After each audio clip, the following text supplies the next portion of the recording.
السلام علیکم ورحمۃ اللہ وبرکاتہ۔ بسم اللہ، الحمد للہ والصلاۃ والسلام علی رسول اللہ۔ ایک سوال یہ کیا گیا ہے کہ اگر کسی آدمی کو فالج لگ جائے یا اس کا ہاتھ اتنا کمزور پڑ جائے کہ وہ نہ خود سے وضو بنا سکتا ہے، نہ پاکی حاصل کر سکتا ہے، وہ ناپاک بھی ہو جاتا ہے، اٹھ بیٹھ بھی نہیں سکتا، اگر میں بولوں سائل کے سوال کے حساب سے تو وہ بذات خود بھی کچھ نہیں کر پا رہا ہے، تو ایسی صورت میں اس کے لیے نماز کا حکم کیا ہوگا، کیسے ہوگا، وغیرہ وغیرہ۔ تو اس کا مختصر جواب پہلے میں یہ دے دوں۔ دیکھیے، ایسا آدمی ضروری ہے کہ اس آدمی کو دیکھنے والا کوئی ایک دوسرا آدمی ہو، چاہے اس کی بیوی کی شکل میں، چاہے اس کے بیٹے کی شکل میں، یا اس کی بیٹی کی شکل میں، یا کوئی بھی ہو، یا اس کے ماں باپ ہوں، کوئی بھی ہو، کوئی نہ کوئی تو ہوگا اس کو ضرور دیکھنے والا۔ اس حالت میں کوئی اس کو بیار و مددگار تو نہیں چھوڑتا ہوگا، الا ماشاء اللہ یا الا من رحم اللہ، سوائے کسی ایسے آدمی کے کہ جس کا کوئی پرسان حال نہیں ہے، تو بات الگ ہے۔ بہرحال اگر کوئی ایسا شخص ہے جو اس طرح کی بیماری میں مبتلا ہے کہ بذات خود وہ طہارت حاصل نہیں کر سکتا، وہ اس کے ہاتھ یا پیر یا جسم کا کوئی خاص حصہ کام کرنا بند کر چکا ہے، وہ خود سے کوئی کام نہیں کر سکتا، وہ ناپاک بھی ہو جا رہا ہے، اور کبھی کبھی بڑی ناپاکی یعنی جنوبی تک ہو جا رہا ہے، تو وہ آدمی نماز وغیرہ کیسے پڑھے، پاکی وغیرہ کیسے حاصل کرے وغیرہ، اس کے بڑے مسائل ہیں۔ مختصر اس کا جواب یہ ہے کہ اللہ تعالیٰ نے کہا ہے فَاتَّقُوا اللَّهَ مَا اسْتَطَعْتُمْ، کہ تمہارے پاس جتنی طاقت ہے تم اللہ سے اتنا ڈرو، جتنی طاقت ہو سکے، یعنی جتنا ہو سکے تم اللہ تعالیٰ کے احکامات کی پابندی کرو۔ اللہ کے نبی صلی اللہ علیہ وسلم نے بھی فرمایا حدیث کے اندر کہ ما امرتکم بشیء فأتوہ ما استطعتم، جو میں تم کو کرنے کے لیے کہوں تو جتنی تمہارے پاس طاقت ہے اسی حساب سے اس کو کرو۔ آئی بس سمجھ میں آپ کو؟ اس کا مطلب یہ ہوا، کہنا میں یہ چاہ رہا تھا اس میں اصل میں ان احادیث کی روشنی، ان آیتوں اور حدیثوں کی روشنی میں، یا اس آیت اور حدیث کی روشنی میں، کہ آدمی پاکی حاصل کرنا ہو یا نماز پڑھنا ہو، دونوں ہی حالات میں جتنے بس کی بات ہے اس کے اتنا کام اس کو کرنا ہے۔ مطلب یہ ہے کہ اگر اس کے پاس اتنی طاقت ہے کہ اس کا ایک ہاتھ کمزور ہے، دوسرا کام کے لائق ہے، تو اس دوسرے سے جتنی پاکی طہارت حاصل کرنے کی طاقت اس کے پاس موجود ہے، وہ اس کے ہاتھ سے اپنے جسم کو پاک صاف کرے گا، اور پھر نماز وغیرہ ادا کرے گا۔ وہ اگر اس کے پاس کچھ بھی طاقت ہے، دونوں ہی ہاتھ بیکار ہو چکے ہیں، وہ نہ کچھ اٹھا سکتا نہ کچھ کر سکتا ہے، تو ایسی صورت میں اس کی ذمہ داری ہے کہ کوئی دوسرا آدمی اس کی مدد کرے، کوئی دوسرا آدمی اس کو وضو کروائے اگر وہ چھوٹی ناپاکی میں ہے، کوئی دوسرا آدمی اس کو نہلائے اگر اس کو بڑی ناپاکی ہو گئی ہے۔ بس سمجھ میں؟ اگر اس کے پاس کوئی ایسا آدمی ہے ہی نہیں، وہ بیچارہ اکیلے پڑا ہوا ہے، کوئی اس کو دیکھنے والا نہیں ہے، تو ایسی صورت میں وہ بیچارہ معدوم ہے، یعنی اس کے پاس اب بالکل بھی صلاحیت نہیں ہے کہ وہ کچھ کر سکے، تو اب نماز کا وقت اگر نکلا جا رہا ہے تو وہ نیت کر کے نماز پڑھ لے گا۔ بس سمجھ میں؟ اب رہ گئی نماز پڑھنے کی بات کہ وہ نماز کیسے پڑھے گا، تو اسی صورت میں حدیث باقاعدہ ایک الحمدللہ صحیح طور پہ موجود ہے، جس میں اللہ کے نبی صلی اللہ علیہ وسلم ارشاد فرماتے ہیں کہ کسی صحابی کو نماز پڑھتے ہوئے اللہ کے نبی صلی اللہ علیہ وسلم نے دیکھا، وہ بیمار تھے، تو اللہ کے نبی صلی اللہ علیہ وسلم نے ان سے کہا کہ آپ کے پاس اگر کھڑے ہو کر کے نماز پڑھنے کی طاقت ہے، آپ کھڑے ہو کر کے پڑھو، آپ اگر کھڑے ہو کر کے نہیں پڑھ سکتے، بیٹھ کے پڑھ سکتے، بیٹھ کے پڑھو، اگر آپ بیٹھ کے بھی نہیں کر سکتے تو بعض روایتوں کے مطابق لیٹے ہوئے اپنے اشاروں سے ہی نماز پڑھ لو، لیکن نماز پڑھو، چھوڑو نہیں، کسی بھی حالت میں نماز معاف نہیں ہے۔ تو آدمی پاکی حاصل کرے گا اپنی طاقت کے مطابق، کوئی دوسرا اس کو وضو کروا دے، کوئی دوسرا اس کو نہلا دے، اگر وہ بڑی ناپاکی اس کو ہو گئی ہے، اگر اس کو پانی سے ہی الرجی ہے، اتنی تکلیف اس کو ہو گئی ہے کہ پانی تک کا استعمال نہیں کر سکتا ہے، یا پانی ہی موجود نہیں ہے، کوئی اس کو دینے والا نہیں ہے، اور اس کے پاس اتنی طاقت ہے کہ وہ تیمم کر سکے، تو تیمم کر کے ہی، بھلے ہی وہ بڑی ناپاکی میں ہے، اس بڑے ناپاکی میں بھی وہ تیمم کر کے نماز پڑھ سکتا ہے۔ اگر کوئی اس کو پانی دینے والا یا پانی کی موجود ہے ہی نہیں پانی، تو اس کو تیمم کروا کر کے اس کو بنوائے گا، یعنی اس کو پاک کرے گا اور اس کو نماز پڑھنے کے لیے بولے گا۔ پھر جب طاقت ہوگی اس کے پاس، تھوڑی حالت بہتر ہوگی، تو پھر اس کو غسل کرا کر کے اس کو پاک صاف کر دیا جائے گا، یعنی ہر چیز طاقت کے مطابق کے اوپر ڈیپینڈ ہے۔ تو اسی طرح سے جب وہ نماز پڑھنا چاہے گا، اگر وہ آنکھوں کے اشارے سے ہی، وہ لیٹا ہوا ہے، کچھ بھی حرکت نہیں کر سکتا، نہ دائیں نہ بائیں، تو وہ لیٹے لیٹے ہی اشارے سے نماز پڑھے گا، کوئی پریشانی کی بات ہے، کوئی دوسرا اس کو تیمم کروا دے، یا کوئی دوسرا اس کو وضو کروا دے، یا کوئی اس کو غسل کروا دے، پاکی حاصل ہو گئی، اب وہ نماز پڑھ سکتا، کوئی دقت کی بات نہیں ہے۔ خود کرے تو یہ زیادہ بہتر ہے، نہیں کر پا رہا بالکل، تو دوسرے اس کو کروا دے۔ اب آئیے اس تعلق سے ایک فتویٰ ہم آپ کے سامنے پیش کر دیتے ہیں، سوال رہیں گا اور اس کا جواب آپ کے سامنے ویسے ہی موجود ہے۔ فتویٰ اسلام سوال جواب ویب سائٹ میں فتویٰ نمبر 71202 71202 نمبر پر سوال کیا گیا کہ عورت جس کا نصف جسم مفلوج ہے اس کے لیے وضو کرنا مشکل ہے، سوال یہ ہے کہ وہ وضو یا تیمم کیسے کرے؟ کیا اس کے لیے مٹی لائی جائے یا کیا کیا جائے؟ کیا وہ دیوار جس پر غبار نہ ہو سے تیمم کرے یا کچھ اور؟ اس کے تیمم کا طریقہ کیا ہوگا اور وہ نماز کیسے ادا کرے گی؟ یہ کئی سوالات سائل نے کیے تو فتویٰ کمیٹی نے جواب دیا، کہا الحمدللہ پہلی بات، یعنی کئی اسٹیپ میں انہوں نے جو ہے بات کہی ہے۔ پہلی بات،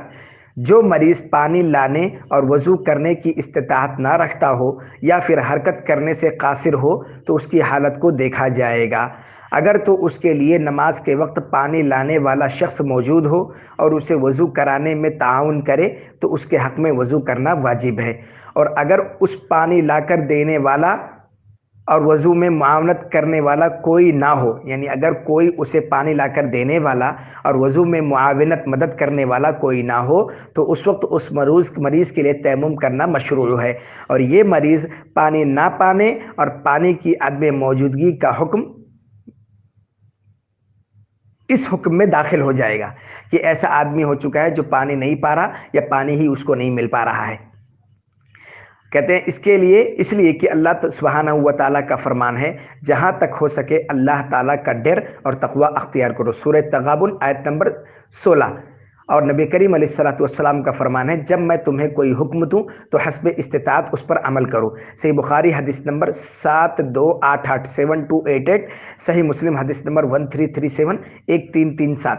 امام ابن قدامہ رحمہ اللہ اپنی کتاب المغنی میں کہتے ہیں، جو مریض حرکت کرنے کی استطاعت نہ رکھتا ہو اور اسے پانی لا کر دینے والا بھی کوئی نہ ہو تو وہ پانی نہ پانے والا کی طرح ہی ہے، یعنی وہ ایسے شخص کی طرح ہے جس کو پانی ہی نہیں مل پا رہا، کیونکہ وہ پانی تک پہنچ ہی نہیں سکتا۔ چنانچہ یہ اس شخص کے مشابہ ہوا جو شخص کنواں تو پائے لیکن اس سے پانی نکالنے کے لیے کوئی چیز نہ ہو، اور اگر وہ نماز کا وقت نکلنے سے قبل پانی لانے والا شخص پالے تو وہ پانی پانے والے کی طرح ہے، کیونکہ وہ اس شخص کی طرح ہے جو وقت کے اندر پانی نکالنے والی چیز پالے۔ یعنی کہنا چاہ رہے ہیں وہ کہ اگر پانی پانے کی طاقت موجود ہے، تھوڑا انتظار کرے، کوئی اس کو نہلانے کے لیے، کوئی اس کو وضو کرانے کے لیے موجود ہے تو اتنا انتظار کرے، لیکن لگتا ہے کہ اب کوئی آنے والا نہیں ہے تو وہ تیمم کر کے ہی جو ہے کیا نام ہے نماز پڑھ لے، اور اگر اس کے آنے سے قبل اسے نماز کا وقت نکلنے کا خدشہ ہو تو ابن ابی موسیٰ کا کہنا ہے وہ تیمم کرے اور اس پر نماز کا اعادہ نہیں ہے، یعنی تیمم کر کے جو نماز پڑھی ہے اس کو دوبارہ اس کو پڑھنے کی ضرورت نہیں ہے، اور یہ بہتر قول ہے کیونکہ وہ وقت کے اندر پانی نہیں پا سکا، چنانچہ مطلق طور پر پانی نہ پانے والے کی طرح ہوا۔ اس کے بعد کہتے ہیں، امام مرداوی رحمہ اللہ نے اپنی کتاب الانصاف میں لکھا ہے کہ اگر مریض حرکت کرنے سے قاصر ہو اور اسے وضو کرانے والا بھی کوئی نہیں ہو تو اس کا حکم پانی نہ ملنے والے شخص کا ہوگا، اور اگر وضو کرانے والے کا انتظار کرنے میں نماز کا وقت نکل جانے کا خدشہ ہو تو تیمم کر کے نماز ادا کر لے، اور صحیح مذہب یہی ہے کہ وہ نماز دوبارہ نہیں لوٹائے گا۔ کتاب الانصاف جلد نمبر 1 صفحہ نمبر 265۔ اسی طرح سے شرح العدہ میں شیخ الاسلام رحمہ اللہ فرماتے ہیں، اگر اس کے لیے پانی استعمال کرنا ممکن نہ ہو، یعنی وہ حرکت کرنے سے عاجز ہو اور اسے پانی دینے والا شخص بھی نہ ہو تو وہ پانی نہ ملنے والے کی طرح ہی ہے، اور اگر اسے پانی دینے والا شخص ہو تو وہ وقت میں پانی حاصل کرنے والا ہے۔ دیکھیں شرح العمدہ جلد نمبر 1 صفحہ نمبر 433 434۔ الموسوعہ الفقہیہ میں بیان کیا گیا، وہ عاجز شخص جو پانی استعمال کرنے کی قدرت نہ رکھتا ہو تیمم کر کے نماز ادا کرے گا، اور مکرہ اور محبوس یعنی جس کو مجبور کر دیا گیا ہے پانی نہیں لے سکتا وہ، یا اس کو قید کر دیا گیا ہے وہ پانی نہیں پا سکتا، اور پانی کے قریب بدھے ہوئے اور سفر اور حضر میں کسی درندہ اور حیوان یا انسان سے خائف شخص کی طرح نماز نہیں لوٹائے گا، کیونکہ وہ حکمن پانی کے عدم حصول میں داخل ہوتا ہے، اور نبی کریم علیہ الصلوۃ والسلام کا فرمان ہے، بلا شبہ مٹی مسلمان کے لیے طہارت کا باعث ہے، چاہے اسے 20 برس تک بھی پانی نہ ملے، چنانچہ جب اسے پانی ملے تو وہ اسے اپنے جسم پر استعمال کرے، کیونکہ یہ بہتر ہے۔ الموسوعہ الفقہیہ جلد نمبر 14 صفحہ نمبر 260۔ آپ مزید تفصیل کے لیے سوال نمبر 2093 20935 کے جواب کا بھی ضرور مطالعہ کریں۔ دوسری بات، اگر وہ وضو کے بعد آدھا دھو سکتا ہو اور باقی آدھا کے دھونے میں بیماری مانے ہو تو اس کے لیے حسب استطاعت وضو کے اعضاء دھونے ضروری ہیں، اور جو رہ گئے ہیں اس کے بدلے میں تیمم کر لے۔ سوال نمبر 67614 67614 کے جواب میں اس کا بیان ہو چکا ہے۔ تیسری بات، تیمم کرنے کا طریقہ درج ذیل ہے۔ شیخ ابن عثیمین رحمہ اللہ اشرح الممتع میں لکھتے ہیں، میرے نزدیک سنت کے مطابق تیمم کا طریقہ یہ ہے کہ آپ اپنے دونوں ہاتھ بغیر کھلی ہوئی انگلیاں زمین پر مار کر اپنے چہرے اور دونوں ہتھیلیوں پر پھیل لیں تو اس طرح تیمم مکمل ہو جائے گا۔ اشرح الممتع جلد نمبر 1 صفحہ نمبر 488۔ اس کی تفصیل سوال نمبر 21074 کے جواب میں بیان ہو چکی ہے۔ چوتھی چیز، جب پانی استعمال کرنے سے عاجز مریض تیمم کر کے نماز ادا کرے اور نماز سے فراغت کے بعد پانی کے استعمال میں آسانی ہو جائے، یعنی پانی اس کو مل جائے، تو اس کے لیے نماز لوٹانی لازم نہیں ہوگی، کیونکہ اس نے اپنے ذمہ واجب کی ادائیگی کر لی ہے اور جس فعل کا اسے حکم تھا وہ سر انجام دے چکا ہے۔ شیخ الاسلام شرح العمدہ میں لکھتے ہیں، کیونکہ اللہ سبحانہ وتعالیٰ نے اسے ایک نماز کی ادائیگی کا حکم کو کہا ہے جسے وہ حسب الامکان ادا کرے گا، اور جس چیز سے عاجز ہے وہ عاجز ہونے کی بنا پر ساقط ہو جائے گی۔ اور نبی کریم علیہ الصلوۃ والسلام کا فرمان ہے، پاکیزہ مٹی مسلمان شخص کے لیے طہارت و پاکیزگی ہے، اور فرمان نبی صلی اللہ علیہ وسلم آپ کو مٹی کافی تھی۔ یہ اس بات کی دلیل ہے کہ مٹی پانی کے مطلقاً قائم مقام ہے۔ شرح العمدہ جلد نمبر 1 صفحہ نمبر 425۔ پانچویں بات، گھر کی دیوار پر ہاتھ مار کر تیمم کرنے میں علماء کرام کا اختلاف ہے۔ اس کی وجہ درج ذیل فرمان باری تعالیٰ کی مراد میں علماء کا اختلاف ہے۔ چنانچہ تم پاکیزہ مٹی سے تیمم کرو، سورہ نساء آیت نمبر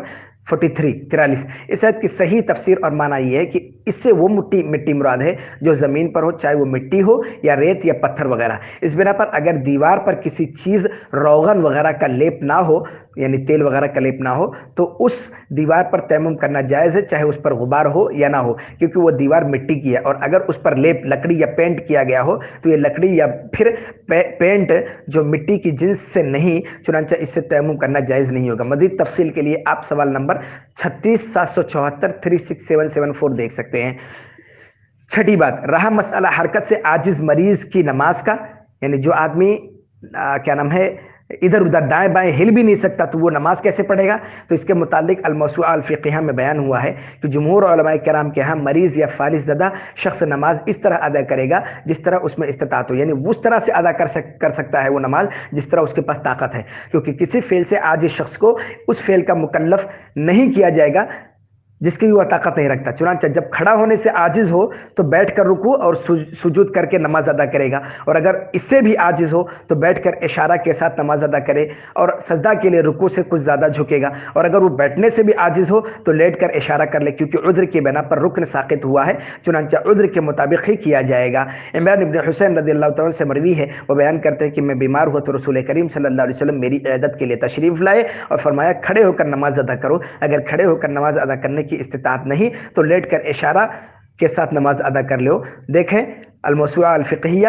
جلد نمبر 26 صفحہ نمبر 208۔ شیخ صالح فوزان حفظہ اللہ سے درج ذیل سوال کیا گیا، میرے والد صاحب کو بائیں جانب فالج ہے جس کی وجہ سے وہ حرکت نہیں کر سکتے، اس بنا پر وہ نہ تو چل سکتے ہیں اور نہ ہی خود بیت الخلاء جا سکتے ہیں، تقریباً 10 برس سے ان کی یہی حالت ہے، لیکن 3 یا 4 ماہ سے اس مرض میں شدت پیدا ہو چکی ہے، لہذا وہ اس بنا پر نماز ترک کر سکتے ہیں کیونکہ وہ نماز کے لیے طہارت نہیں کر سکتے، اور اگر ان کے لیے ایسا کرنا جائز نہیں تو پھر طہارت اور نماز کے لیے انہیں کیا کرنا ہوگا؟ اور اس حالت میں نماز معاف ہونے کے اعتقاد کی بنا پر بیماری میں جو نمازیں انہوں نے ادا نہیں کی اس کا کیا حکم تھا یا اس کا کیا کیا جائے؟ تو شیخ کا جواب تھا، مسلمان شخص جب تک عقل مند رہے اس سے نماز ساقط نہیں ہوتی، لیکن وہ اپنی حالت کے مطابق نماز ادا کرے گا، کیونکہ اللہ سبحانہ و تعالیٰ کا فرمان ہے حسب استطاعت اللہ تعالیٰ کا تقوی اور ڈر اختیار کرو۔ نبی کریم علیہ الصلوۃ والسلام کا فرمان بھی ہے نماز کھڑے ہو کر کے ادا کرو، اگر کھڑے ہونے کی طاقت نہیں تو پھر بیٹھ کر، اور اگر اس کے بھی آپ میں استطاعت نہیں تو پھر پہلو کے بل لیٹ کر۔ چنانچہ آپ کے والد